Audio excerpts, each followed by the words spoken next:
Ada acara yang namanya Desak Anies. Setiap turun ke berbagai daerah, itu namanya Desak Anies, di mana anak-anak muda, mahasiswa, semua dikumpulkan untuk silahkan menguji Mas Anies, tanyakan apapun, kritik apapun, dan Mas Anies siap untuk menjawab.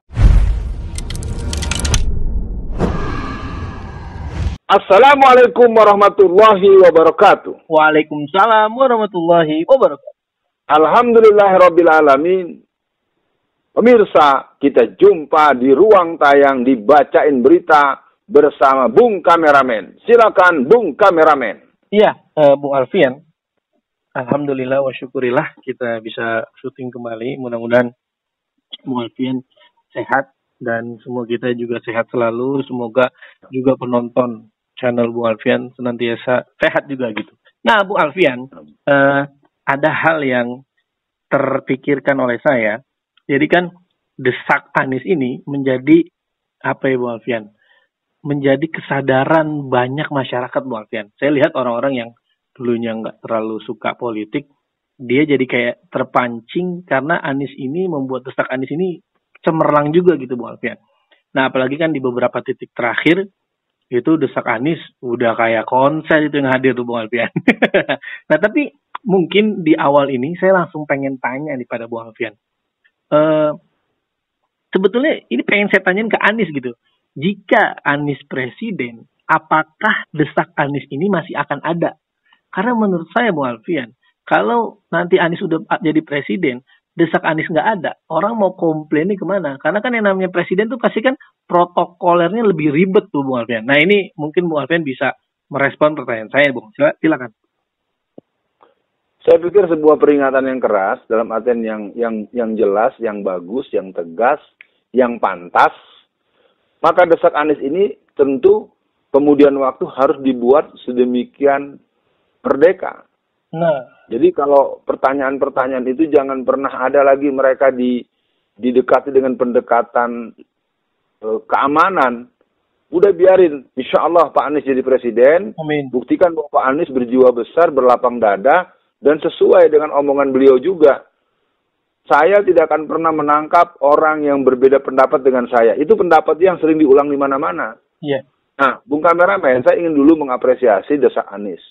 Desak Anies itu perlu diketahui, itu sudah dilakukan di seluruh Indonesia. Di seluruh pulau. Dan ada beberapa Desak Anies itu di kampung justru, di pedalaman, di daerah-daerah yang tidak mudah terjangkau transportasi secara masyarakat umum. Seperti di Lampung, seperti di Kalimantan, di Sulawesi, di Indonesia Timur, di Ambon, di Ternate. Ini saya katakan, dan ini sengaja, menurut Pak Anies sendiri, ini akan terdokumentasi dengan baik. Nah tinggal, ketika tadi ada pertanyaan, kalau saat nanti Pak Anies menjadi presiden, berarti Pak Anies harus semakin memberikan peluang dan ruang yang luas, karena dia punya otoritas. Dia punya tanda tangan dia yang bisa memberikan eksekusi. Tetapi tetap, jangan mendengarkan masukan sepihak. Karena boleh jadi Bung Kameramen, orang-orang yang melaporkan itu dia juga melakukan satu semacam persiapan yang sebenarnya merusak seseorang atau kelompok orang. Jadi harus ada semacam cross-check, dalam bahasa simpelnya menurut Al-Quran, kan tabayun. Artinya ketika ada laporan begini, tentu jawabannya tidak bisa spontan. Harus ada riset komparatif, cover both side. Kata kuncinya, Pak Anies jadi presiden, Desak Anies harus jadi bagian. Mungkin bahasanya tidak seperti itu lagi. Bisa dalam konteks misalnya aspirasi rakyat, solusi dari presiden. Ya, aspirasi rakyat, solusi dari negara. Jadi cakep, malah jadi bagus. Dan itu menurut saya, insya Allah Pak Anies jadi, dengan dia tetap menjaga formula Desak Anies dengan nama yang mungkin perlu dirubah dan pola-pola yang mungkin lebih asik, lebih cair, dan lebih magnetis. Dan ini akan membuat garansi bahwa beliau untuk 2029-2034 itu encer. Ya, itu bisa aklamasi aja jadi presiden lagi nanti 2029-2034. Ketika kemampuan dia untuk merecovery berbagai aspirasi yang berkembang selama dia berkampanye di musim pemilu 2024 ini. Gitu Bung Kameramen. Iya, Bu Alfian. Mudah-mudahan sedikit banyak masukan dari Bu Alfian bisa didengar juga oleh Pak Anies, karena kadang-kadang kan hal-hal remeh, hal-hal kecil tapi berbahaya di sekitaran masyarakat itu bisa jadi nggak sampai ke presiden karena nyangkut di pintu masuk, nyangkut di ajudan, nyangkut di sekretaris pribadi yang mereka mikir itu nggak terlalu penting lah. Padahal mungkin kalau nyampe ke kuping Anies bisa langsung ini harus begini. Nah itu barrier itu memang yang harus dikurangi dari komunikasi antara rakyat dengan presiden. Nah, menurut saya Bung Alfian, judulnya tetap aja desak Anies atau desak presiden karena lebih milenial lah ya. Nah, tapi mungkin bisa dibikin sebulan sekali atau 2 bulan sekali atau terserah ya. Pokoknya karena Bu Alfian, rezim Jokowi ini mewarisi banyak sekali masalah kalau menurut saya Bu Alfian. Dari hutang lah, rusak moral lah, hancur-hancuran lah mental anak bangsa kita. Bagaimana tempat miras banyak banget, tempat dugem banyak banget. Makanya kan pemilik klub malam tuh banyak yang ke 02, dia punya asumsi 02 menang, mereka bisa lancar terus. Nah ini jadi mungkin buat Bung Alfian nih, saran untuk desak Anies ke depannya agar lebih hal-hal lain yang penting bisa tercover, mungkin tidak hanya sekedar imajinasi, tapi hal-hal penting lain.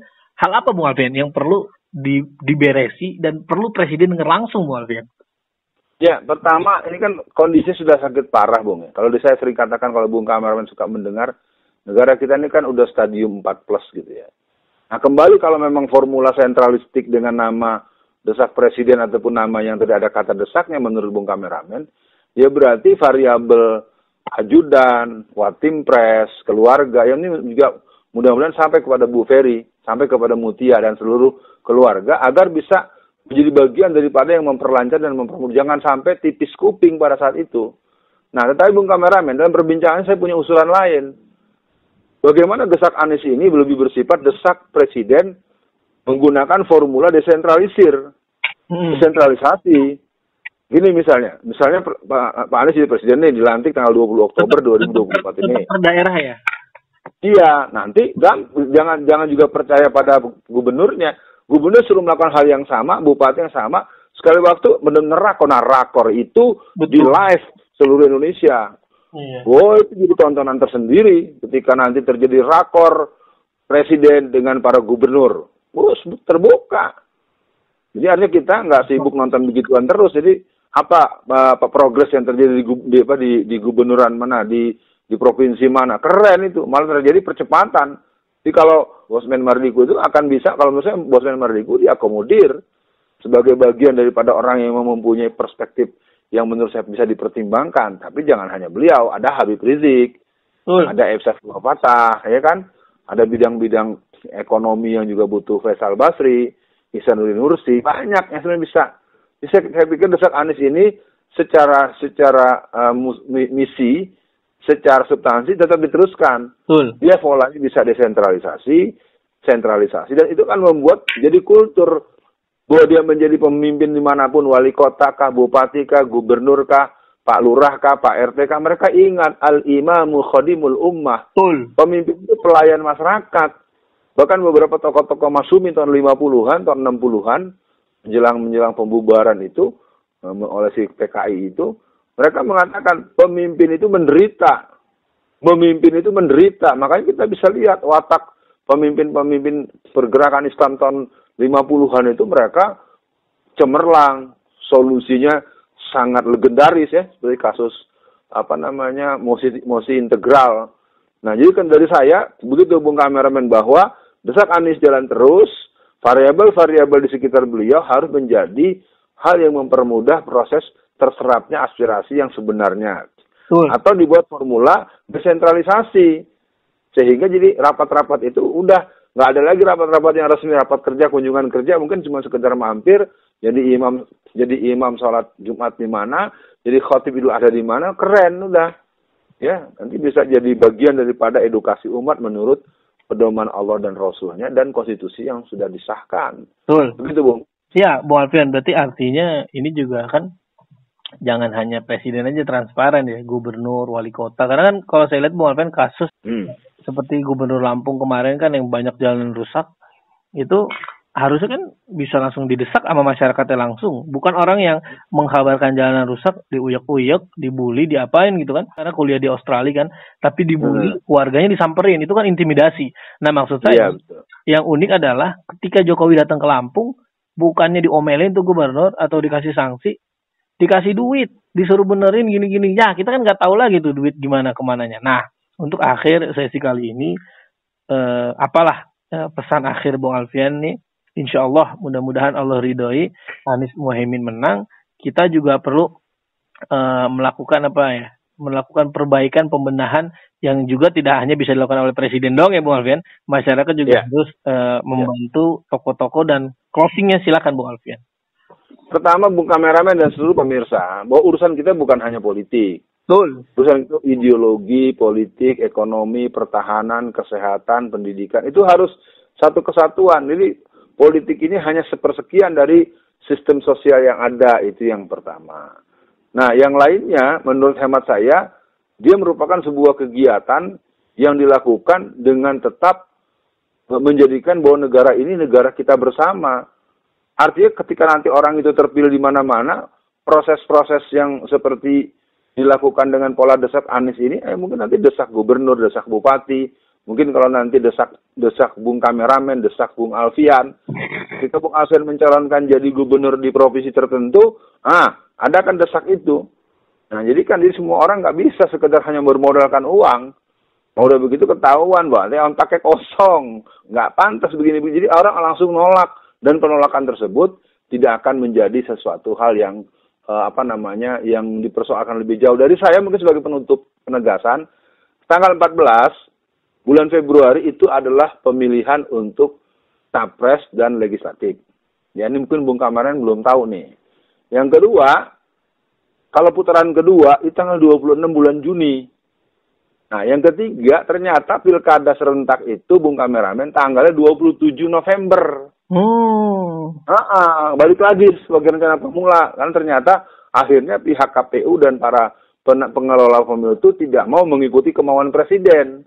Presiden kan maunya bulan September. Nah, biar tahu para pemirsa, sudah diputuskan oleh KPU Pusat bahwa pilkada serentak, pilkada 2024 itu dilangsungkan 27 November. Artinya, lakukan persiapan yang berhubungan dengan pendidikan, sosialisasi, edukasi, dan kerja-kerja politik. Dan saya nyatakan, saya dengan gerakan memilih pemimpin amanah akan terus menggenjot sebuah proses partisipasi pendidikan politik untuk melahirkan Indonesia yang berkeadilan sosial bagi seluruh rakyat Indonesia.